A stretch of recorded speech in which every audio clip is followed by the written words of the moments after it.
Pourquoi GPA, donc gestation pour autrui, et pas l'adoption? L'adoption, c'était notre premier réflexe, si je puis dire ainsi, parce qu'on avait envie de donner la chance à un enfant qui avait mal démarré dans la vie. On trouvait ça hyper beau en termes de schéma. On était en 2015, donc il y a 10 ans. Et en fait, il y a 10 ans, même si quelques mois avant, le mariage pour tous avait permis aux familles homoparentales d'adopter, en fait, 2 ans plus tard, il n'y avait toujours rien de concret qui avait fonctionné. À l'époque aussi, on nous faisait, à tort ou à raison, j'en sais rien, mais beaucoup peur là-dessus, en nous disant qu'il y avait beaucoup de discrimination là-dessus, que en fait, nos dossiers passaient au fond de la pile, etc.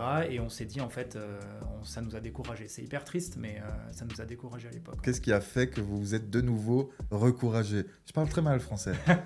Y a pas eu de... Enfin, on s'est découragé, mais on s'est tout de suite lancé dans la recherche d'autres en fait, solutions. Ok.